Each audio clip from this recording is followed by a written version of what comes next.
Tout commence dans une pièce banale, avec un ordinateur et une chaise vide. Notre protagoniste s'était assoupi après une partie de jeux vidéo, une bière à la main. À son réveil, il n'était plus dans sa chambre, mais dans le monde du jeu. Soudain, une jeune fille aux cheveux blancs l'avertit de l'arrivée de démons plus puissants. Kyle, notre héros, ne bronche pas et se prépare déjà à les affronter. Il fonce sur la horde de monstres. Dès son arrivée, le premier démon est anéanti et immédiatement attaqué. Mais il n'était pas seul. Plusieurs autres apparaissent pour se joindre au combat, mais Kyle reste imperturbable et déclenche une attaque dévastatrice. Le coup est si puissant qu'il déchire plusieurs ennemis d'un coup. Les corps sans vie des monstres s'effondrent les uns après les autres. En quelques secondes, le champ de bataille est jonché d'ennemis vaincus. Au cœur de tout cela se tient notre protagoniste, la cause de la destruction. Il lève la tête et contemple les dégâts causés par sa puissance dévastatrice. Comme pense que, puisqu'il se trouve dans le royaume des démons, tout est plus difficile. Le chemin qui le mènera à affronter le grand démon semble semé d'embûches. Malgré cela, une pensée plus inquiétante encore le hante, il sait qu'il se fera gronder par cette Mélissa à son retour.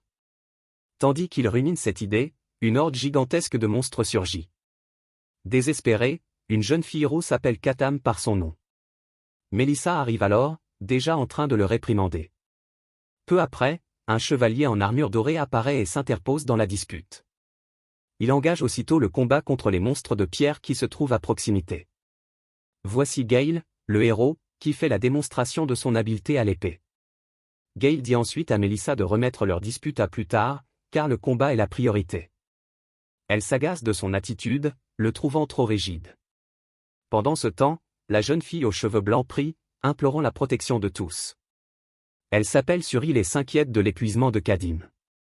Le combat fait rage, les monstres étant impitoyablement anéantis. Soudain, un prêtre nommé Gordon rassure Suril. Il est convaincu que le protagoniste a ses propres raisons de combattre ainsi. Le groupe décide de se concentrer d'abord sur la bataille et de s'occuper de Com ensuite. Notre héros se présente alors officiellement aux spectateurs. Il fait partie du groupe de héros formé pour vaincre le boss. De plus, c'est un grand guerrier d'Itala, le dieu de la guerre.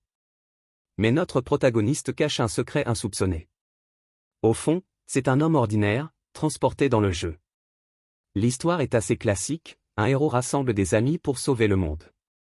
Leur but ultime est de vaincre un redoutable grand démon. Mais pour notre protagoniste, cette aventure n'est pas un simple passe-temps.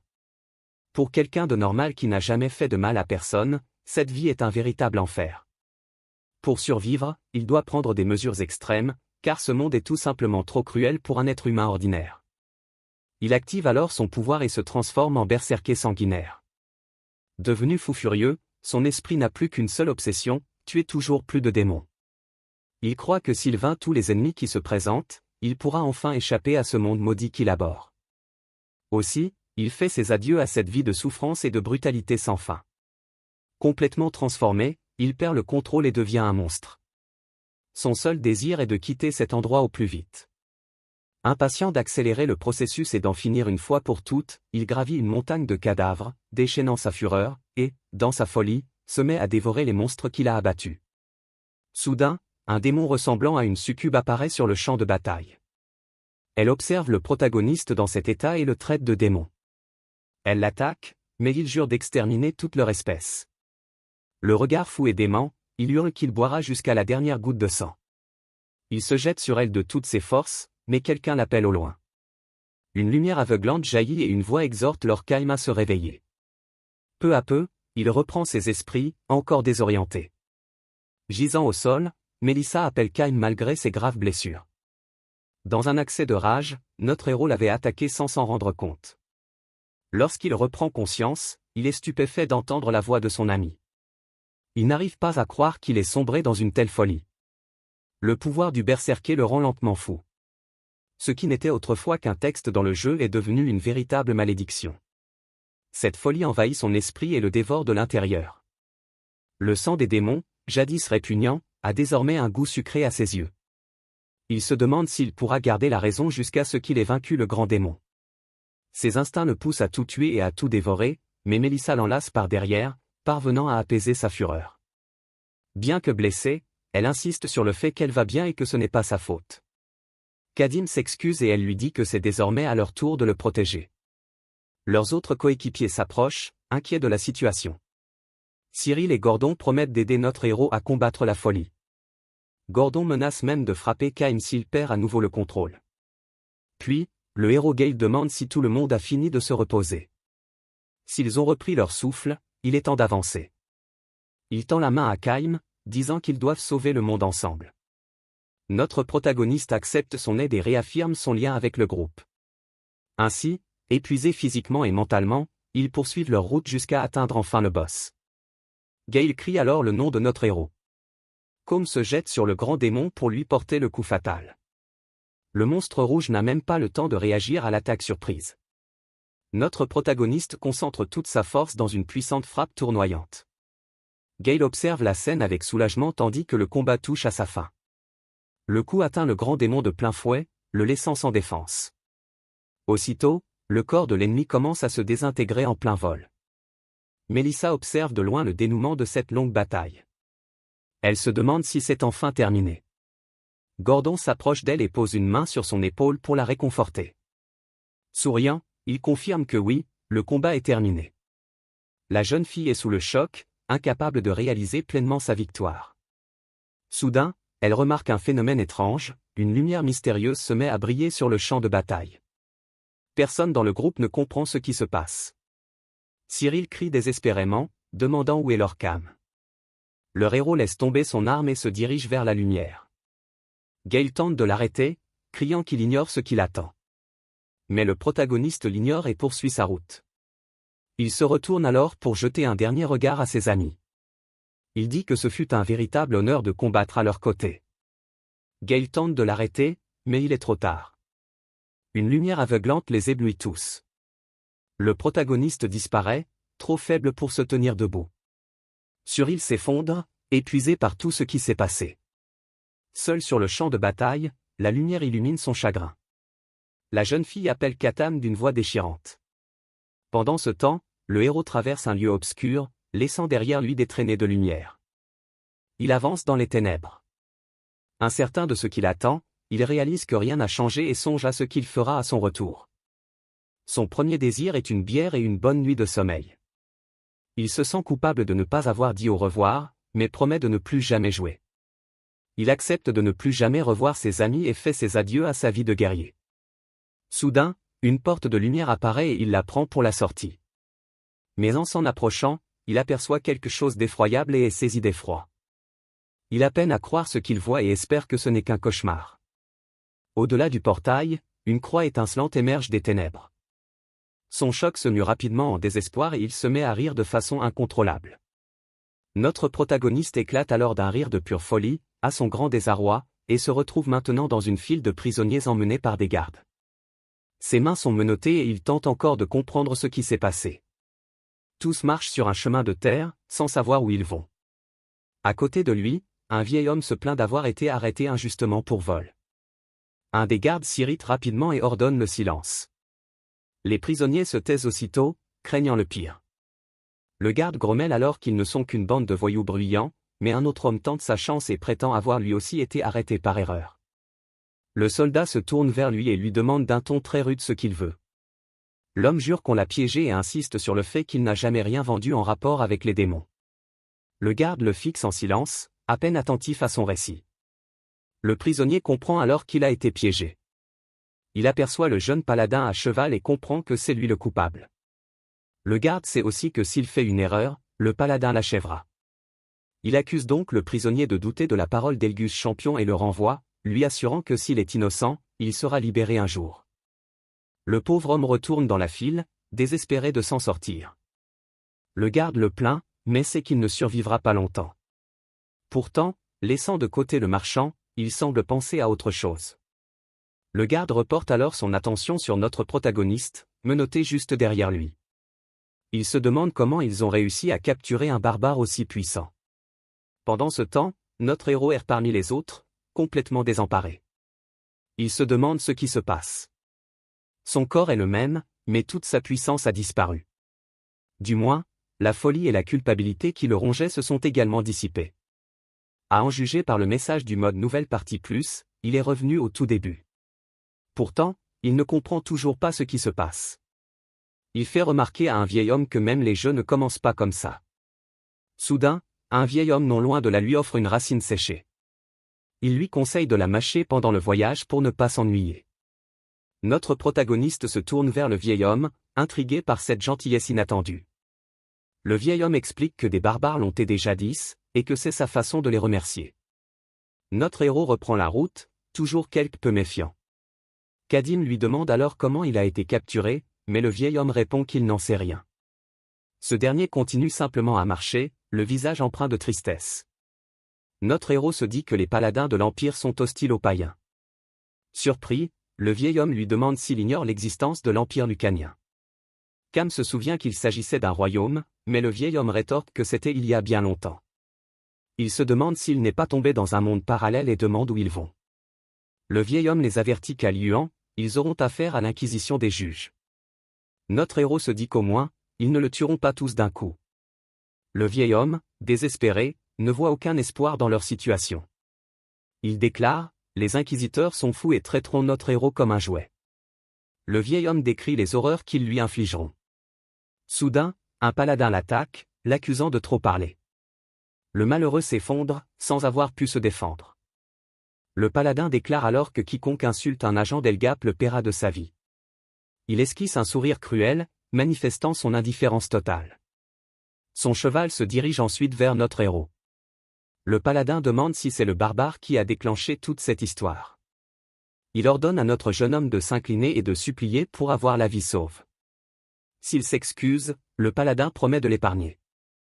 Notre protagoniste se contente d'un sourire moqueur. Furieux de cette audace, le paladin le traite de païen insolent. Face à ce blasphème, il se jette sur lui, l'épée à la main. Notre héros ne bronche même pas lorsque la lame s'approche de son visage.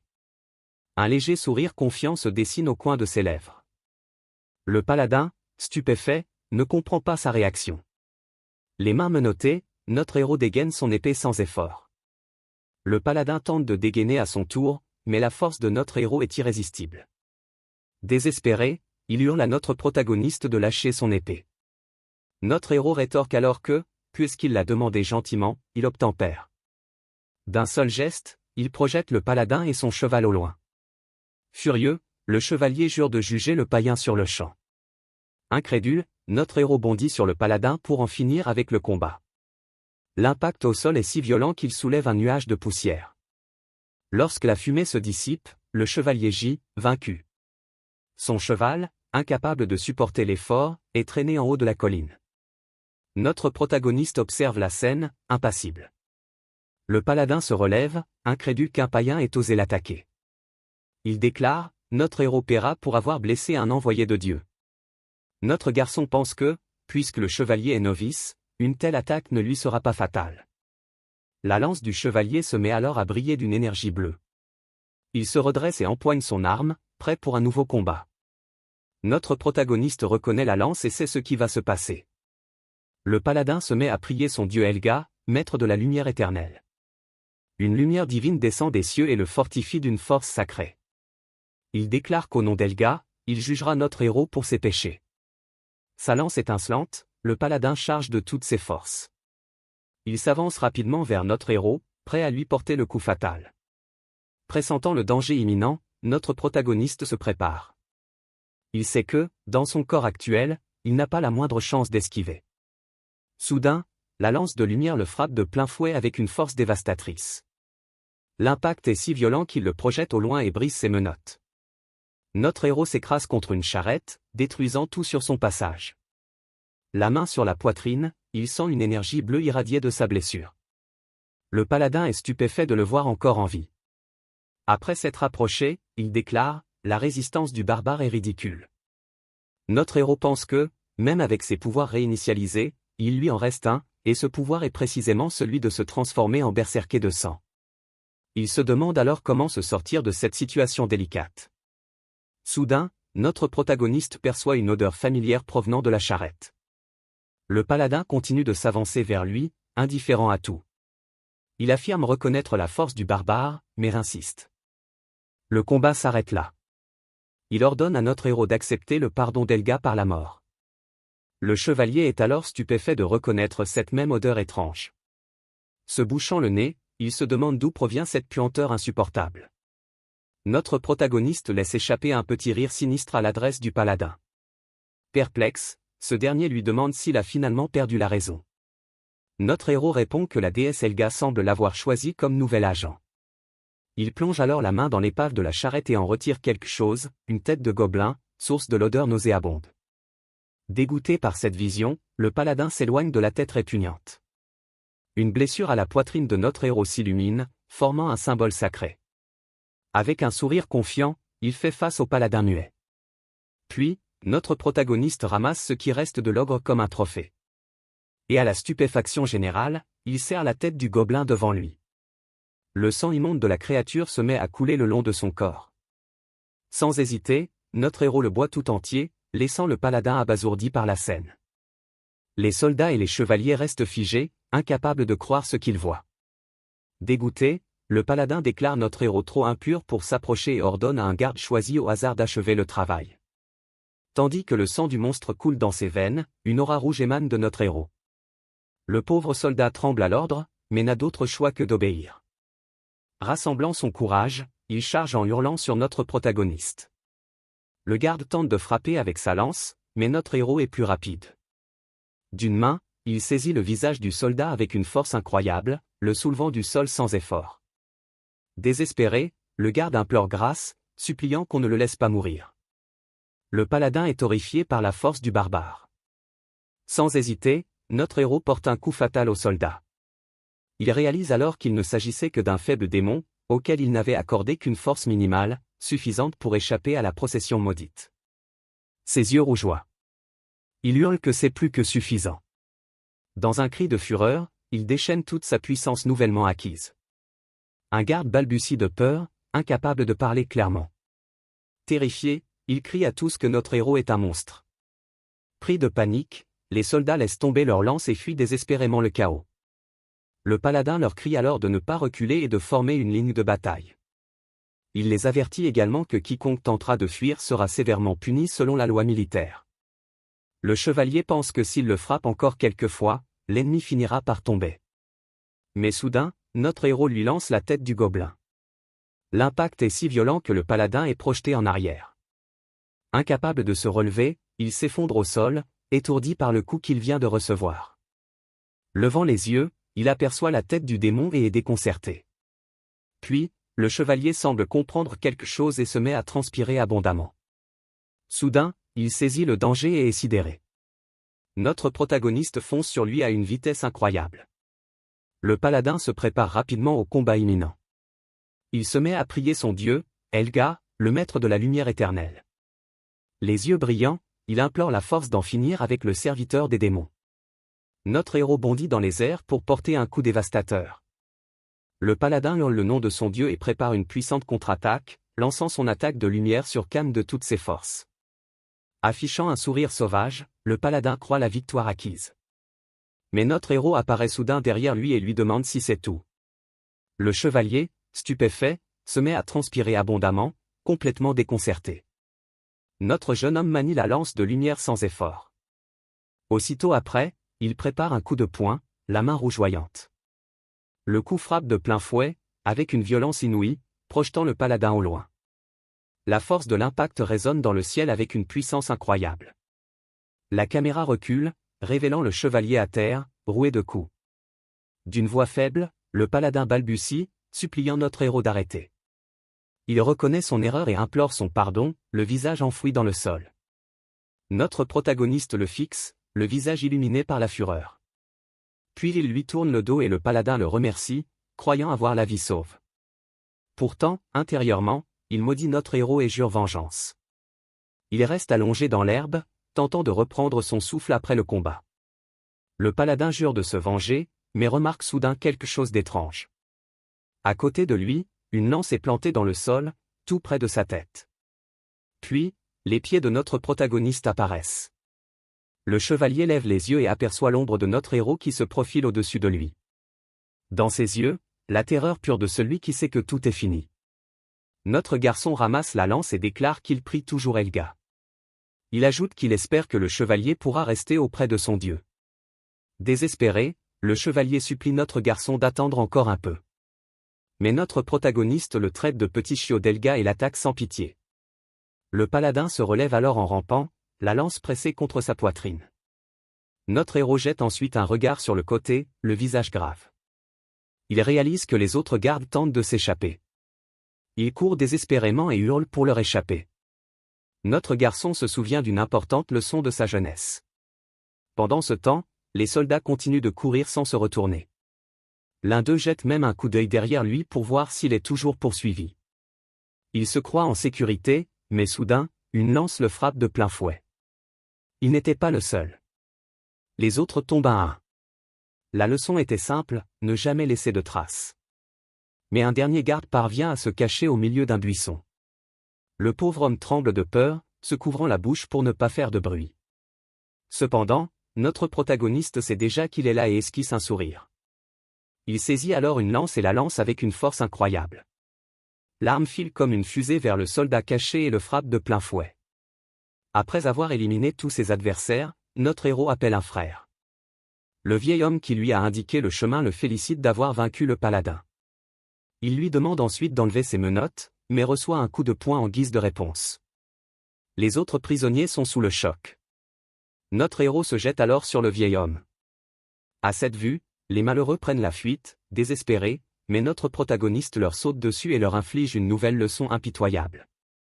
L'un d'eux se fige, terrifié à l'idée de la mort imminente. Désespéré, un prisonnier demande à notre héros pourquoi il agit ainsi. Mais Kadam ne lui prête aucune attention et, le visage froid et déterminé, empoigne sa lance. Il achève sans pitié le malheureux. Notre protagoniste se tait ensuite, contemplant les conséquences de ses actes. Le champ de bataille est désormais jonché de cadavres, car il a choisi de ne laisser aucun témoin. Il se dit que s'il épargnait les prisonniers, il répandrait la nouvelle. Dans le pire des cas, un paladin d'élite pourrait être envoyé à ses trousses. Il conclut donc qu'il ne peut se permettre un tel risque. Pendant ce temps, le dernier prisonnier crie, le traitant de païen. Terrifié, l'homme se recroqueville dans les buissons. Ne sachant que faire, notre héros s'approche, ce qui provoque un cri d'effroi chez le malheureux. Katam l'avertit qu'il est le dernier à être éliminé. Le prisonnier tente encore de protester, criant son innocence. Cependant, notre protagoniste serre son arme, ignorant ses supplications. L'homme tremble au sol, sachant sa fin proche. Il implore une fois de plus sa grâce, insistant sur son innocence. Notre héros lui demande alors froidement pourquoi il devrait l'épargner. L'homme explique qu'il a une femme et des enfants et qu'il a été capturé par erreur.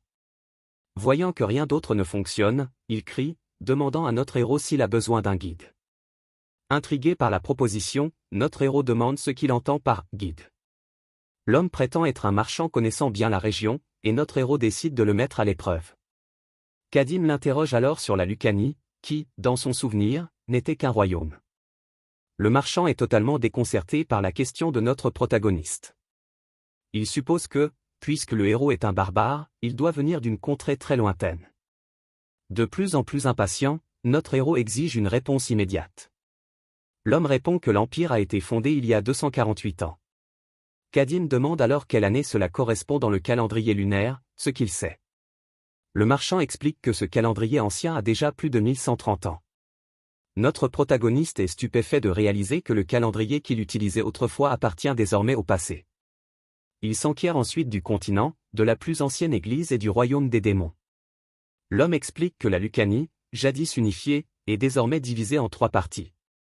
L'église s'est renforcée et nul n'est jamais revenu vivant du royaume démoniaque. Notre héros est stupéfait d'apprendre que personne n'en est revenu. Il mentionne alors les noms de Gale et Mélissa, ses anciennes compagnes, ainsi que ceux de Gordon et Saril, d'autres amis de son groupe de héros. Notre protagoniste demande au marchand s'il a déjà entendu parler d'eux. Le marchand répond que ces noms lui sont totalement inconnus, mais soudain, il marque une pause et semble reconnaître celui de Mélissa. Notre héros remarque ce changement et fixe l'homme d'un regard perçant. Le marchand tente de se souvenir du nom de Mélissa, mais paraît hésiter sur sa prononciation. Notre héros trouve étrange que ses héros soient tombés dans l'oubli à ce point. Il commence à se demander si ce monde est véritablement le prolongement du sien. Kadim demande alors pourquoi les démons ont envahi le continent. L'homme répond qu'il existe plusieurs théories, mais que personne ne connaît la vérité. L'une d'elles évoque l'arrivée d'un grand mal qui détruira tout. Mais l'homme croit que la vérité se trouve auprès du roi qui vit au-dessus des nuages. Notre protagoniste fixe l'homme, absorbant cette nouvelle information. Puis, il laisse tomber sa lance au sol, prenant une décision importante.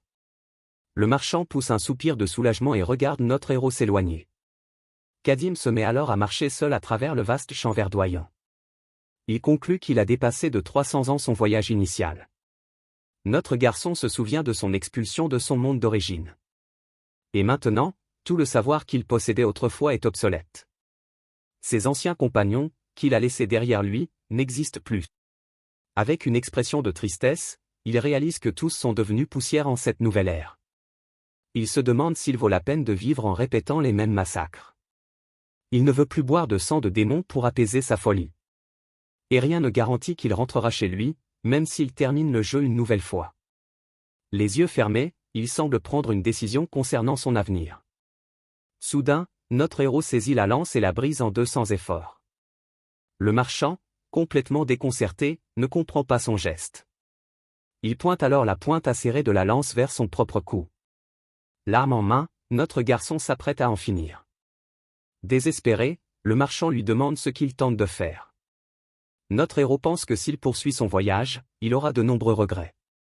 Alors, il presse la lance contre lui de toutes ses forces.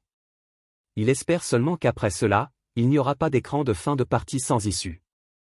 Puis il commence à se transpercer avec la pointe acérée de la lance brisée. L'arme pénètre lentement dans son cou tandis qu'il ferme les yeux. Soudain, il se souvient de Mélissa parlant de la création d'une tour de sorcier. Les yeux écarquillés, il stoppe l'attaque au dernier moment. Kadim demande alors à l'homme s'il a bien entendu le nom de Mélissa. Le marchand répond que le nom de la première maîtresse de la tour était similaire. Notre héros demande où se trouve la tour et l'homme répond aussitôt. Il explique que le voyage prendrait au moins 2 mois. Notre protagoniste reste silencieux, absorbé par ce qu'il vient d'apprendre. Il se dit que, grâce à cela, il ne peut plus se suicider. Kadim ordonne alors à l'homme de le guider, mais le marchand se plaint de sa famille. Notre garçon le fixe intensément, sachant qu'il ne peut se permettre de perdre une minute durant le voyage. En guise de paiement, notre héros offre ce qu'il a de plus précieux. Il déclare alors que le paiement sera la vie du marchand, ce qui le terrifie. Combe lui ordonne de trouver la clé, de se libérer et de rassembler ses affaires pour partir. Pendant que l'homme se prépare, notre héros fouille les décombres à la recherche d'une arme. Il trouve une épée et se dit qu'avec son habileté, elle fera parfaitement l'affaire. Notre garçon regrette la lance du paladin, qu'il jugeait préférable, mais il est incapable de s'en servir. Il regrette alors de ne pas avoir emporté la hache de sa vie antérieure. Désormais libre et muni de son sac à dos, le marchand s'interroge sur les agissements de notre héros. Il aperçoit bientôt Combe en train de remplir une gourde du sang d'un monstre mort. Notre protagoniste attache la gourde à sa ceinture, ainsi que l'épée. Prêt pour le voyage, il annonce leur départ imminent. Et les deux hommes entament leur longue marche vers la tour du magicien. Pendant ce temps, sur les lieux du massacre, le corps du paladin gît abandonné. Des corbeaux aux yeux rouges commencent à se rassembler pour le festin. Quelques jours plus tard, un groupe de cavaliers arrive et découvre le corps de Linton. Un soldat annonce que tout le monde a été tué et demande à son chef ce qu'il doit faire. La commandante, une paladine nommée d'Amelia, se rend sur les lieux du massacre. Son visage se crispe de gravité, et elle ferme brièvement les yeux pour évaluer la situation. Puis, les mains sur les hanches, elle fixe le corps du paladin gisant au sol. La fureur s'empare du visage de d'Amelia à la vue du sort de son compagnon. La nuit tombe et la lune brille de 1000 feux dans le ciel obscur. Au loin, notre héros et le marchand campent près d'une forêt. Les braises du feu de camp brûlent lentement au centre du campement.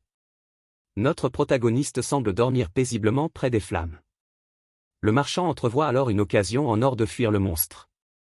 Désespérément, il se met à courir à travers la forêt sans se retourner.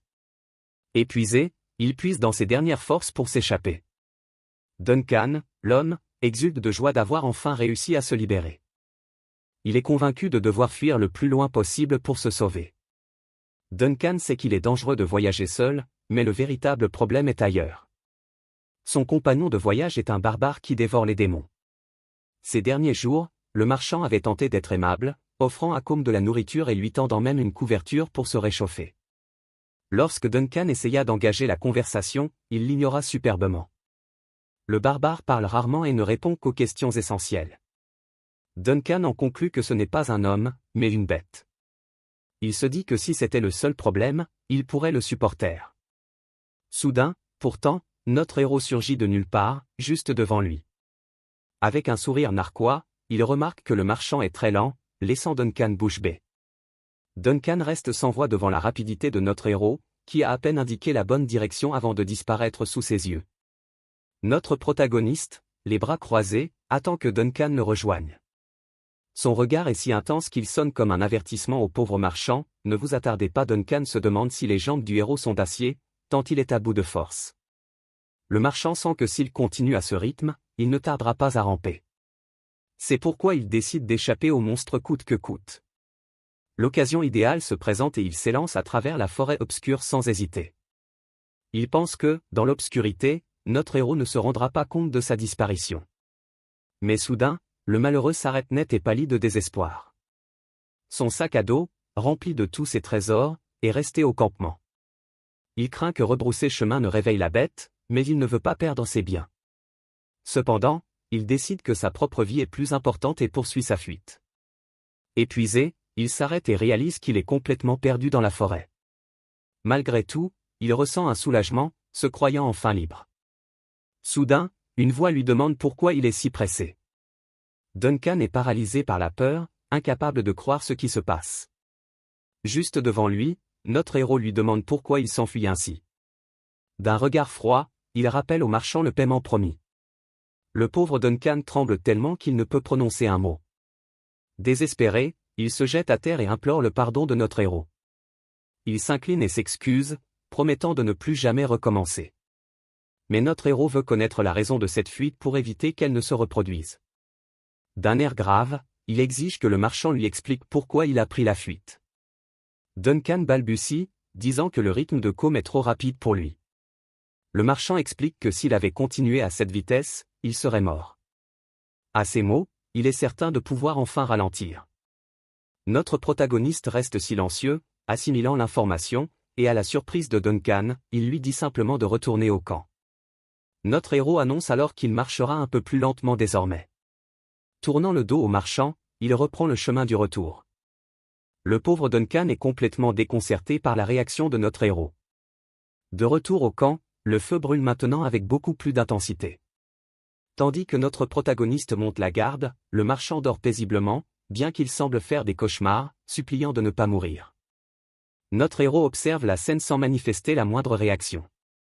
Il se souvient que son rythme effréné était une habitude de jeunesse, une course contre la montre dans un lieu hostile. À cause de sa folie, lui et ses amis vivaient dans un danger constant. Mais à présent, il comprend que les choses ont changé et qu'il peut se détendre. De plus, notre héros a maintenant une bonne raison de ralentir. Le marchand se révèle être un guide précieux et lui suggère un détour sûr. Il attend ensuite avec impatience la réponse de notre protagoniste. Kadim approuve l'itinéraire et Duncan est soulagé par sa décision. Notre garçon pense que sans guide, il se serait perdu avec sa carte vieille de 300 ans. Le marchand l'avertit que le seul endroit sûr pour lui est l'Alliance des Cités Libres. Kadim se demande si les paladins sont la raison pour laquelle il n'a rencontré aucun démon. Il réalise alors que le sang dans sa gourde va tourner et qu'il lui en faut plus. La nuit tombe à nouveau tandis que les deux compères reprennent leur route à travers la forêt sombre. Soudain, Duncan s'arrête et avertit notre héros d'un danger imminent. Au loin, ils aperçoivent un petit village de bois perdu au milieu de nulle part. Le marchand leur propose de s'y arrêter pour se reposer et se restaurer. Notre protagoniste remarque alors quelque chose d'étrange, le village est plongé dans l'obscurité la plus totale, sans la moindre lumière. Pire encore, la porte principale est ouverte et aucun garde n'est visible. Duncan se demande s'il s'agit d'un village abandonné, mais Kadim décide d'aller voir. Le marchand, pris de panique, suggère qu'un monstre a peut-être attaqué les lieux. Soudain, une silhouette passe en trombe devant une maison de bois. Surpris par ce mouvement, Duncan se met immédiatement en alerte maximale. Sans hésiter, notre héros dégaine son épée, prêt au combat. Pourtant, un petit sourire entendu se dessine sur ses lèvres, comme pour se réjouir de la nouvelle. Notre héros pénètre alors dans le village sinistre, suivi de près par le marchand. Duncan demande ce qui s'est passé, car l'endroit ne semble pas abandonné. Soudain, notre protagoniste s'arrête net. Il reste immobile, réalisant que quelque chose cloche sérieusement. Avec une concentration extrême, il fixe son regard sur un point précis du village obscur. Le marchand, terrifié, lui demande pourquoi il s'est arrêté si brusquement. Il remarque alors qu'une seule porte est ouverte dans tout le village, mais notre héros est plus rapide et assène un coup fatal au monstre. La tête de la créature vole en éclats avant même qu'elle puisse réagir. Duncan, sous le choc, manque de trébucher. Cependant, une autre main monstrueuse apparaît dans l'embrasure de la porte, annonçant un danger imminent, et plusieurs autres gobelins surgissent, prêts pour le combat qui ne tarde pas à éclater. Le marchand balbutie de peur, mais Katam explique qu'ils sont contrôlés. Sur ces mots, il esquisse un sourire, ayant trouvé ce qu'il cherchait. Un des gobelins charge aussitôt, brandissant une massue pour attaquer notre héros. Notre protagoniste dégaine alors son épée, qui brille d'une lumière bleue. Les créatures sont stupéfaites par sa vitesse et sa puissance. Le visage déterminé, notre héros empoigne fermement son épée. Un gobelin hurle et se rue sur lui pour l'attaquer. Mais notre héros est plus rapide et le tranche en deux d'un seul coup. La lumière bleue qui émane de la lame souligne son incroyable vitesse. Le coup est si précis que le monstre ne réalise même pas qu'il est déjà vaincu. Un autre gobelin tente de l'attaquer par derrière, mais notre héros part le coup sans effort. D'un rapide mouvement de son épée, il achève le second ennemi. Le monstre s'effondre, inanimé, la lame plantée dans la poitrine. Le gobelin n'en croit pas ses yeux, il a été vaincu si facilement par un humain. Un cri de douleur l'achève, et il s'écroule, mort, rejoignant les autres. Notre héros enfonce alors son épée dans le dernier gobelin encore debout. Le marchand, terrifié, demande si tous les monstres ont été vaincus. Il se demande alors si le combat est enfin terminé, mais comme reste incertain. Soudain, Duncan est surpris par un bruit provenant de la même maison. Une main de gobelin apparaît à la porte, révélant que le combat est loin d'être fini, et un gobelin bien plus imposant surgit, tenant une petite fille en otage. Le marchand est stupéfait de découvrir que la victime n'est qu'une enfant. Le regard furieux, le monstre se prépare à l'affrontement final. Mais soudain, l'épée de notre héros fend l'air et frappe la créature en plein crâne. Le protagoniste sauve ainsi la fillette et met fin à la menace. L'épée reste plantée profondément dans le crâne du gobelin, qui n'a même pas eu le temps de riposter. L'énorme monstre s'effondre au sol, entraînant la petite fille dans sa chute. Inquiet, Duncan demande si l'enfant va bien après une telle chute. Mais notre héros le rassure et passe aussitôt à l'action. Il s'approche de la fillette et commence à la dénouer d'un air grave. Notre héros l'appelle, essayant de lui faire raconter ce qui vient de se passer. La pauvre enfant tremble de peur et il la rassure en lui disant qu'il ne lui veut aucun mal. Duncan tente alors de la calmer avec un lapin en peluche et un bonbon. Il lui offre de la réglisse séchée, en disant qu'elle est très sucrée. La fillette accepte et Kadam complimente le marchand sur sa présence auprès des enfants. La fillette commence à manger le bonbon, encore visiblement bouleversée.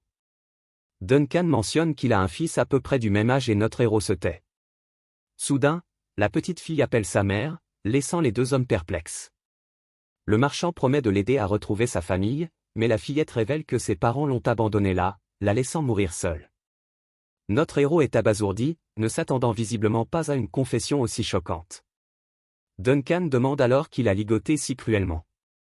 À cet instant, notre protagoniste commence à comprendre toute la vérité. Soudain, une femme crie le nom de la petite fille, Lenny. Sa mère apparaît et ordonne à tous de se taire à cause des gobelins. Elle se précipite ensuite vers sa fille et la serre dans ses bras, soulagée de la savoir saine et sauve. En larmes, la femme remercie notre héros d'avoir sauvé son enfant. Peu après, d'autres villageois arrivent et sont choqués par la scène qui se déroule sous leurs yeux. L'un d'eux s'avance et demande si notre héros est responsable de tout cela. Notre protagoniste retire son épée de la tête du monstre et affirme que ce n'était pas lui. Il lève ensuite l'arme et déclare que c'est son épée qui a fait tout le travail. Cam demande pourquoi ils ont offert leur propre fille en sacrifice. Les villageois se taisent, incapables de soutenir le regard de notre protagoniste. L'un d'eux explique que le village a été bâti sur une ancienne forêt de gobelins. La terre de leurs anciennes terres était épuisée. Ils ont donc mis le feu à cet endroit et s'y sont installés. À la vue des flammes, la plupart des gobelins ont pris la fuite. Mais il y a quelque temps, un événement étrange s'est produit. Les gobelins restés dans la forêt se sont mis à les attaquer. Ils étaient d'une férocité inouïe. Le nombre de victimes ne cessait d'augmenter. Face à l'ampleur des dégâts, ils ne pouvaient rester les bras croisés. Ils rassemblèrent les hommes valides du village pour exterminer les gobelins. Mais là, ils le virent. Ils n'avaient pas la force d'affronter ce démon et ses gobelins.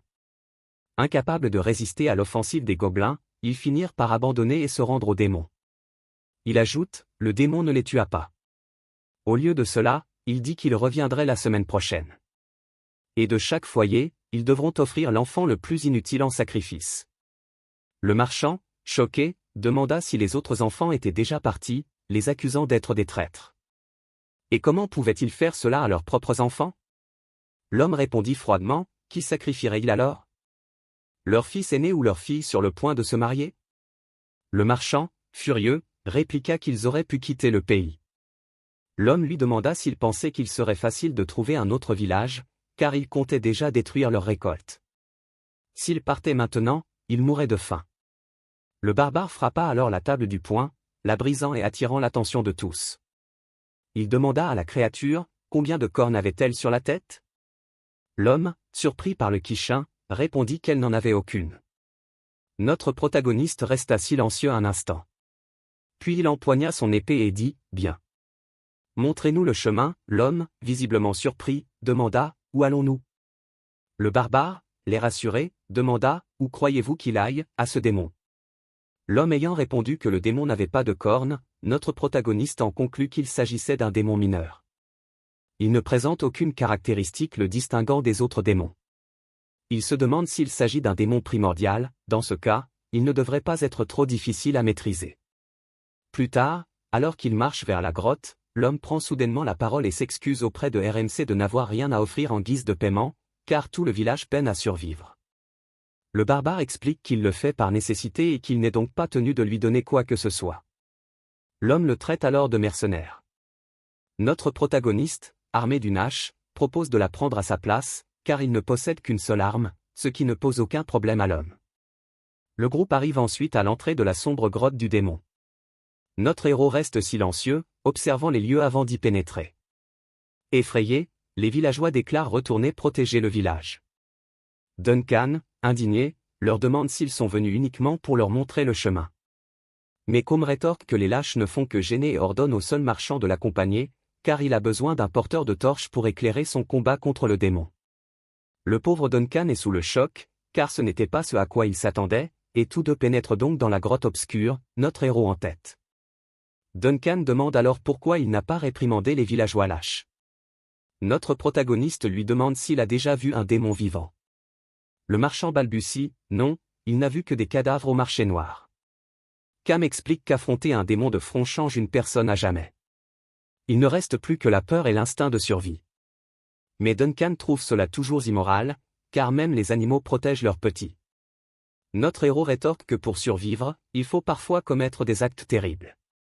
Le marchand réplique que pour les enfants, c'est comme si le monde les avait abandonnés. Il se demande quel est le sens de la vie sans aucune décence.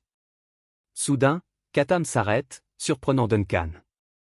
Notre héros pense que le marchand a une éthique qu'il a lui-même perdue depuis longtemps.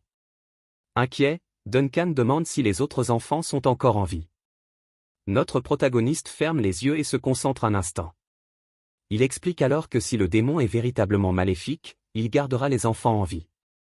Duncan est perplexe, mais notre héros lui arrache la hache des mains d'un geste vif. Le marchand, désespéré et désemparé, appelle le héros par son nom, sans comprendre ce qui se passe. D'un mouvement rapide, le héros projette l'arme dans les profondeurs obscures de la grotte. Le pauvre Duncan, effrayé, ferme les yeux, redoutant ce qui va suivre. La hache file comme une fusée vers quelque chose de caché dans l'obscurité et, soudain, elle atteint sa cible de plein fouet. Notre héros tend alors la main et demande de quoi il s'agit. Un gobelin apparaît en titubant, la hache plantée dans le crâne. La créature s'effondre au sol, révélant une horde d'autres monstres. Du sang coule sur le visage du gobelin tandis que d'autres surgissent derrière lui en poussant un cri de guerre. Les autres gobelins chargent pour attaquer les deux hommes. Surpris par le nombre de monstres, Duncan reçoit l'ordre de Cam d'éclairer le chemin. Sans perdre une seconde, notre protagoniste charge les ennemis. Le premier gobelin se jette sur lui, mais le héros le para d'une main. Sans pitié, il lui enfonce son épée dans le cou. Faisant preuve d'une force incroyable, il saisit le bras du gobelin qui l'attaque et utilise son corps comme une arme contre les autres. Il remarque que la grotte est remplie de stalagmites et de stélacites, ce qui limite la portée de son épée. Les gobelins préparent leurs armes pour une nouvelle attaque. Sans peur, le héros se prépare au combat. Épée à la main, il charge la horde. Sans perdre une seconde, il lance son épée comme un boomerang. L'arme tournoie dans les airs et frappe la tête d'un gobelin. D'une attaque tournoyante, il abat les ennemis un par un. Puis, notre héros annonce qu'il va devoir utiliser la hache qu'on lui a donnée. S'emparant de l'arme, il charge les monstres de toutes ses forces. Maniant la hache, il frappe les gobelins avec des coups puissants. À chaque coup, notre protagoniste élimine un ennemi dans la grotte. Le sang du monstre gicle partout, tachant les lieux. Une des têtes de gobelin, tranchée nette, tombe au sol. Duncan est stupéfait de voir que notre héros les a tous vaincus à lui seul. Il se tient au milieu des corps des monstres qu'il vient de terrasser. Soudain, les gobelins restants prennent la fuite, terrorisés. Notre héros explique qu'il court vers l'antre du démon. Le marchand prévient que le passage se rétrécit avant de s'élargir à nouveau. Torche à la main, le duo s'enfonce dans la grotte. Ils atteignent bientôt une partie beaucoup plus large et spacieuse de la caverne. Notre protagoniste s'appuie contre la paroi, se demandant s'il s'agit de la base des gobelins. Soudain, il perçoit une odeur étrange dans l'air de la grotte. Il avertit Duncan de faire attention, car le démon est proche, et lui dit de ne pas courir, sinon les gobelins l'achèveront. Il explique au marchand que les gobelins pourraient le traquer en meute et le tuer, et lui conseille que si l'un ou deux d'entre eux s'approchent, il suffit de les brûler avec la torche tout en parlant du démon qui se trouve derrière lui. Soudain, notre protagoniste perçoit quelque chose et se retourne. C'était une attaque sournoise du démon, qu'il part heureusement à temps. Au loin, le marchand appelle désespérément notre héros par son nom. Le démon se tourne alors vers lui et déclare « Je n'ai jamais vu d'humain comme lui ». Avec un sourire mauvais, il laisse échapper un rire sinistre dirigé vers notre héros. « C'est amusant », dit-il. Notre héros comprend alors que l'histoire n'est pas tout à fait celle qu'il a entendue. Car ce soi-disant démon possède en réalité des cornes qui lui poussent sur le front, certes petites, signe qu'il est en pleine évolution. Notre héros se prépare à ce qui promet d'être un combat acharné. Il sait qu'un démon en pleine évolution est un ennemi de niveau intermédiaire. Le monstre savoure le désespoir qui se lit sur le visage de notre héros. Puis, avec une vitesse incroyable, il se jette sur lui. Notre héros se prépare à encaisser le coup. Le démon et notre héros s'entrechoquent avec une force colossale. Le monstre déclare apprécier les humains car ils sont faibles et obéissants. Notre héros croit avoir bloqué l'attaque du démon par pur instinct. La force et la vitesse du monstre dépassent de loin ses attentes. Le démon mentionne avoir tué de nombreux gobelins et nourrit désormais une haine féroce envers les humains. Notre protagoniste comprend qu'un démon de rang intermédiaire représente une menace sérieuse. Le monstre offre alors à notre héros une chance de se sauver. Il lui ordonne de ne pas utiliser le bras qui tient l'épée et lui enjoint de se couper le bras et d'en manger chaque morceau. Notre héros pense que, dans son état actuel, gagner ce combat sera difficile. Le démon, irrité, lui demande pourquoi il n'obéit pas à ses ordres. Lassé de la conversation, notre héros plante son épée dans le sol. Il saisit ensuite sa fiole de sang et déclare qu'il ne reçoit pas d'ordre de poche de sang. Perçant la fiole de son épée, du sang de démon commence à s'en écouler. Le monstre est stupéfait, ne s'attendant pas à reconnaître cette odeur familière. Sans hésiter, notre héros boit tout le sang démoniaque restant. Il jette alors la fiole vide au sol, prêt à affronter la suite. Une aura rouge commence à irradier de son corps et, dans un rugissement de fureur, il active son mode berserker sanguinaire. Le démon observe la transformation avec curiosité. Les yeux de notre héros deviennent rouges et sa force atteint des proportions démesurées. Il sait que cet effet est éphémère et qu'il doit en finir rapidement. Le démon, surpris de ressentir de la peur chez un simple humain, le foudroie du regard et jure de l'achever. Dans un rugissement furieux, il se jette en avant, griffes déployées. Notre héros pense que les cornes brouillent le jugement de la créature. Le démon attaque de ses griffes, mais notre héros parvient à esquiver. Grâce à ses instincts aiguisés, il peut désormais suivre les mouvements du monstre. Les deux adversaires échangent des coups dans un combat de force et de vitesse pure. Le démon est surpris, ne s'attendant pas à une telle résistance de la part d'un humain. Notre protagoniste comprend que la hache ne durera pas longtemps, mais cela lui importe peu. S'il n'a plus d'armes, il se battra à main nue. Le démon grogne de rage et prépare une autre attaque puissante. D'un regard furieux, il traite notre héros d'humain impardonnable. Notre héros esquive et se prépare à la contre-attaque qu'il s'apprête à lancer. Serrant son épée, il prépare une frappe tournoyante décisive et charge le monstre rouge. Le démon tente de se défendre, mais l'épée le frappe en plein visage. L'impact est si violent qu'il projette le démon en arrière, le laissant étourdi. Le monstre est stupéfait par la force incroyable de notre protagoniste. Notre héros se prépare alors à porter le coup final, brandissant sa hache. Le combat atteint son paroxysme dans un affrontement de puissance. D'un coup dévastateur, notre héros attaque le démon de toutes ses forces. Le monstre est étourdi par la puissance destructrice de notre protagoniste. Poussant un cri de douleur, il tente d'attaquer, mais notre héros est plus rapide. Il saisit la griffe du démon avant qu'il ne puisse le frapper de plein fouet, mais le monstre parvient tout de même à l'égratigner à la poitrine. Le démon est projeté en arrière par la force du coup. Notre héros se prépare à une nouvelle attaque, son arme brillant intensément. Le monstre tente de se défendre, mais ne peut arrêter l'attaque. D'un mouvement circulaire, notre protagoniste déchaîne toute sa puissance. Le regard déterminé, il prépare le coup de grâce. Le démon perçoit le danger et tente de reculer pour se protéger. Bondissant en arrière, il essaie d'échapper à l'attaque dévastatrice. Le coup est si puissant qu'il brise les rochers de la grotte sans effort. Le démon s'effondre au sol, complètement vaincu et sans force. Il demande alors à notre héros ce qu'il est, puisqu'il ne semble pas humain. Notre protagoniste se contente de le fixer, son aura rouge de fureur incandescente. Les yeux brillants, il ne dit rien et observe. Le démon en conclut qu'il s'agit d'un monstre à l'apparence humaine. Terrifié, il tente de se relever et de fuir au plus vite, mais notre héros le rattrape et le projette contre la paroi de la grotte. Le démon réalise qu'il s'affaiblit et qu'une attaque frontale est inutile. Effrayé, il se cache derrière un pilier et hurle aux gobelins de l'attaquer. Les monstres s'approchent alors du marchand acculé contre le mur. Brandissant une torche, le marchand menace les gobelins pour les empêcher d'avancer. La flamme de la torche illumine la grotte et tient les créatures à distance, les forçant à battre en retraite. Le démon se dit alors que si la torche s'éteint, il pourra attaquer de toutes ses forces. Notre héros plante son épée dans le sol et se prépare à son prochain mouvement. Il aperçoit le monstre bondissant entre les stélacites du plafond. Les mains ensanglantées, il ramasse la hache tombée au sol. Arme en main, il se prépare à lancer l'attaque qu'il s'apprête à porter. Notre protagoniste comprend que les choses ne se dérouleront pas comme le souhaite le démon. Il réalise alors que s'il lance son arme, le démon l'esquivera, car la créature est trop rapide et il ne pourra pas l'atteindre en plein vol. Déterminé, il conçoit une solution. Saisissant la hache, il se prépare à une attaque d'un tout autre genre. Il annonce qu'il va détruire l'endroit où se tient le démon.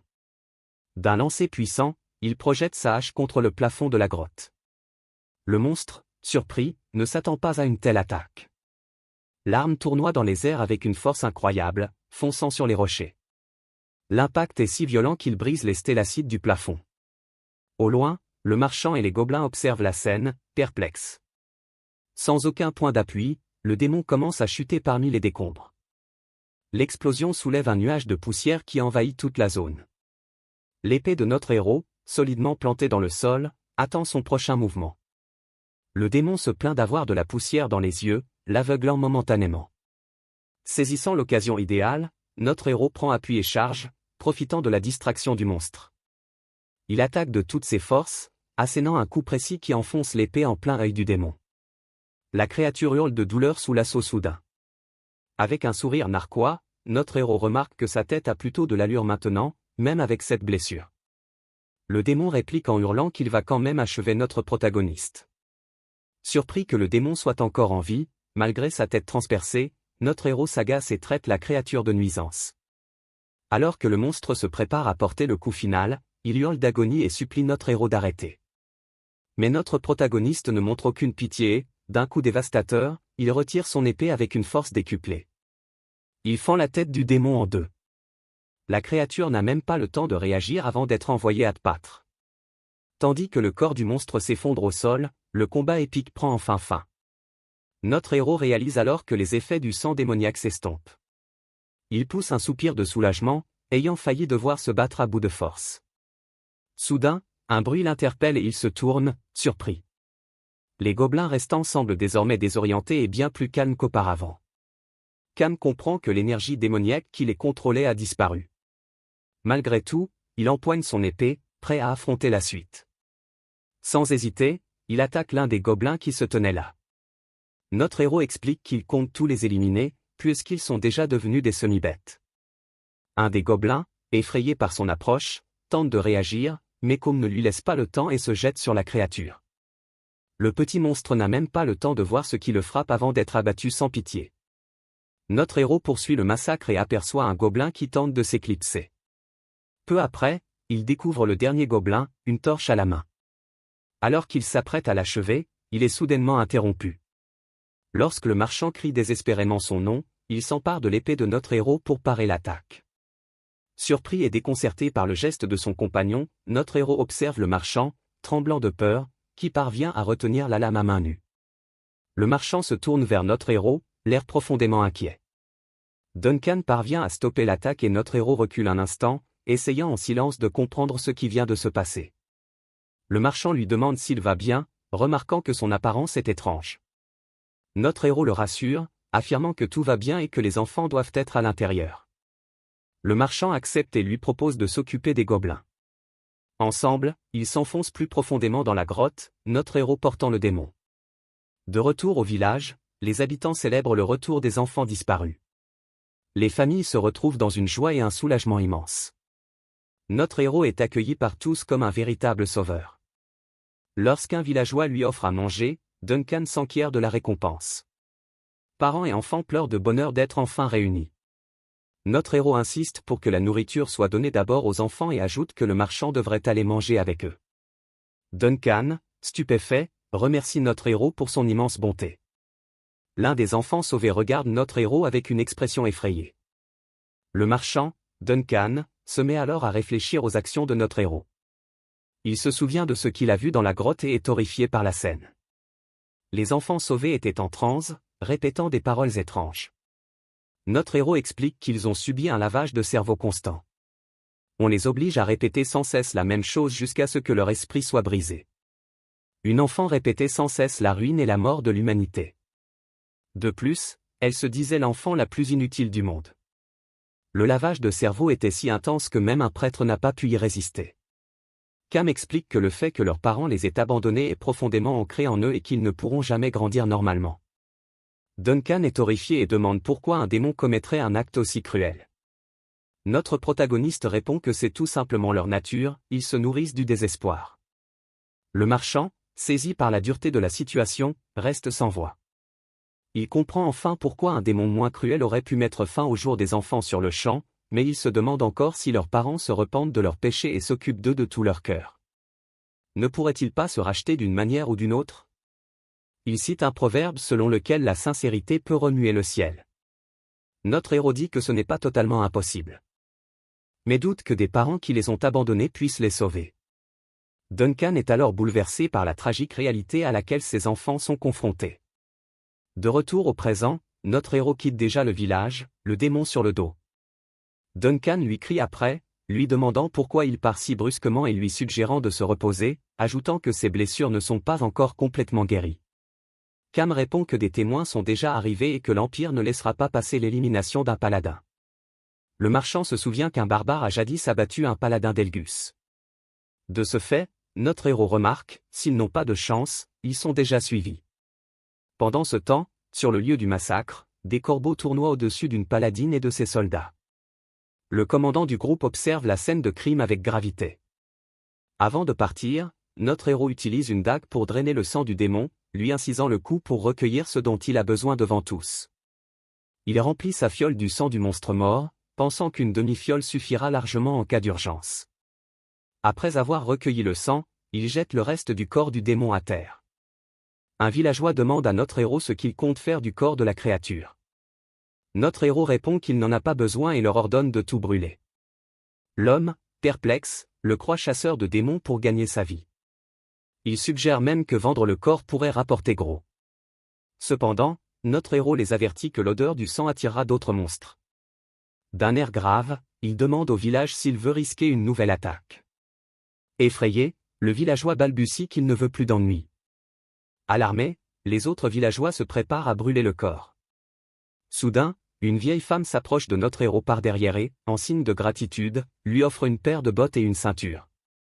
Il accepte, remarquant que ces nouveaux objets lui seront très utiles pour son voyage. Sans plus attendre, il s'équipe. Prêt à partir, lui et Duncan reprennent leur route. Soudain, une vive douleur lui transperce la poitrine. Il réalise que sa blessure, reçue lors de son combat contre le paladin, n'est toujours pas guérie. Notre héros se dit que son corps se régénère bien puisque les blessures infligées par le démon sont déjà cicatrisées, mais la marque de la lance du paladin, datant de 10 jours, reste visible. Il en déduit que l'arme était bénie, ce qui explique la difficulté de guérison. Pendant ce temps, sur les lieux du crime, la paladine d'Amelia inspecte les lieux. Un soldat déclare n'avoir rien trouvé, et elle le traite aussitôt de pitoyable. Elle explique que tous les prisonniers ont été éliminés, que le but n'était donc pas un sauvetage et que rien n'a été volé, mais que le corps du démon a été inexplicablement démembré. Le soldat lui demande alors si elle a des suspects. Agacé, Elia le traite d'idiot et lui ordonne de trouver des preuves, ajoutant que c'est pour cela qu'il n'est qu'un simple paladin. Le soldat la trouve arrogante, mais son rang l'empêche de protester. Elia est une archipaladine qui a vaincu à elle seule 20 démons et est la plus jeune à avoir jamais atteint ce grade dans tout l'Empire. Il sait que son caractère est exécrable, mais ses compétences sont exceptionnelles. N'ayant rien d'autre à faire, il accepte la réprimande et attend de nouveaux ordres. Elia lui ordonne alors de récupérer la relique sacrée que leur a confiée l'archevêque. Le soldat, interloqué, demande si elle parle des miroirs jumeaux de Damien. La relique révèle le passé, mais la partie qui montre l'avenir est déjà brisée. Elle crie que leur mission est d'enquêter, pas d'endommager ce qui reste de la relique. Le soldat explique que le miroir ne se briserait que s'il reflétait un grand démon. Il remet alors le miroir sacré à Elia, la paladine de l'Arche. Elle s'agenouille et se prépare à canaliser le pouvoir de la relique. Une lumière intense émane du miroir, illuminant toute la zone, et, dans un rayon d'énergie, le miroir projette des images du passé. La première scène montre notre héros buvant le sang du démon. Ensuite, il voit la paladine implorer grâce avant d'être emmenée. Enfin, l'image de notre protagoniste attaquant ses ennemis avec une rage féroce apparaît. Elia et son soldat sont stupéfaits par les scènes qu'ils viennent de voir. Notre héros apparaît alors, les yeux rouges et brillants, irradiant de puissance. Soudain, la relique se fissure et se brise en 1000 morceaux. Le couple est sous le choc, le miroir se brise juste devant eux. Le soldat explique que cela signifie que le reflet était celui d'un grand démon. Il suggère de retourner prévenir tout le monde de cette nouvelle menace. Mais Elia insiste, maintenant qu'ils ont identifié le coupable, elle est prête à partir à sa recherche. L'épée à la main, elle se prépare à traquer notre protagoniste. Une aura bleue émane d'elle, signe de sa détermination. Le visage déterminé, elle jure d'en finir avec notre héros. Au loin, le marchand Duncan se lave le visage dans une rivière à la lisière de la forêt.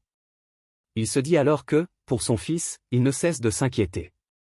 Duncan secoue la tête, essayant de chasser ses pensées troublantes. Il est convaincu que, pour la sécurité des enfants, il doit persévérer. De retour au camp, le marchand trouve notre héros étendu près du feu. Il s'approche et dit, le dîner sera bientôt prêt, mais remarque aussitôt quelque chose d'inhabituel. Le pauvre Duncan est perplexe, incapable de comprendre ce qui se passe. Notre protagoniste transpire et tremble violemment, comme pris dans un cauchemar.